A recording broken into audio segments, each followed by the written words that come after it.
Okay, Assalamualaikum warahmatullahi taala wabarakatuh. Saya Mutawif Muhammad Firdaus Mas Syarif. Kat sini saya nak kongsikan kepada anda khususnya jemaah-jemaah umrah ataupun haji yang nak pergi ke Mekah ataupun Madinah. Jadi saya nak kongsikan kepada anda semua, ibu ayah, abang kakak, adik-adik kan. Kita untuk pergi ke luar negara ni, kita perlu jagalah kesihatan kita. Okey, kesihatan kita. Sebab apa? Sebab banyak jemaah-jemaah saya yang bila datang sini dia kadang-kadang batuk, kadang-kadang sesama, kadang-kadang demam, hilang suara dan sebagainya. Benda ni memang biasa berlaku sebab dia perubahan cuaca. Jadi untuk mengekalkan ataupun mengelakkan daripada kita terkena simptom-simptom demam ataupun sesama batuk ni, jadi saya selalu mengamalkan iaitu pertamanya adalah saya makan vitamin C, Nutriferan, kemudian Vivix. Kadang-kadang ada saya tukar dengan Resvi lah. Memang ini untuk bagus untuk tenaga dan untuk meningkatkan imun kita. Orang kata daya tahan tubuh kita kan, supaya mengelakkan daripada jatuh sakit yang teruk lah. Okay, memang ketiga-tiga produk ni memang terbaik untuk kita nak cover kita punya tenaga. Sebab kita tahu kan, kat sini kita kadang-kadang jarak masjid dengan hotel kita jauh. Dan kita ada kadang-kadang ada buat ziarah, kadang-kadang ada buat umrah kan.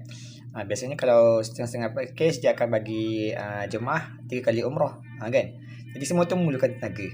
Jadi sangat-sangat terbaik kalau tuan-tuan, ibu ayah, abang kakak dan adik-adik try produk ni untuk tenaga dan juga untuk meningkatkan imunisasi tubuh kita. Yang ni daya tahan tubuh kita pada segala penyakit lah.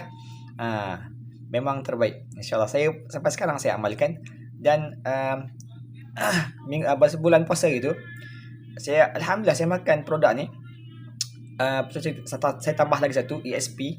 Itu memang bertenaga dan juga kurang lapar. Walaupun dah petang tapi saya rasa tak lapar pun.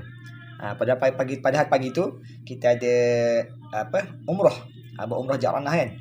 Jadi bila makan masa sahur tu memang bagi tenaga pada kita. Sangat-sangat membantulah. Tak letih pun. Dia tunggu mungkinlah dekat-dekat dengan maghrib tu lapar sikit je. Tapi still ada tenaga.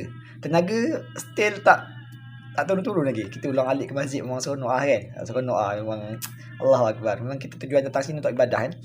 Jadi saya sangat sure kepada ibu ayah, abang kakak dan adik-adik yang nak pergi umrah ataupun buat umrah haji, dapatkan produk ni, kesihatan ni, supaya kita dapat cover kita punya tenaga kita punya imun kita yang biasa orang kena kan kalau pergi umrah je. Kena batuk, kena sesama, demam. Itu yang kita nak elakkan. Boleh? Kalau ibu ayah, abang kakak dan adik-adik nak cuba, nak try, boleh hubungi saya di talian 0103386022. Memang saya garanti insya-Allah. Okey. Apa hal? Raja. Assalamualaikum warahmatullahi taala wabarakatuh.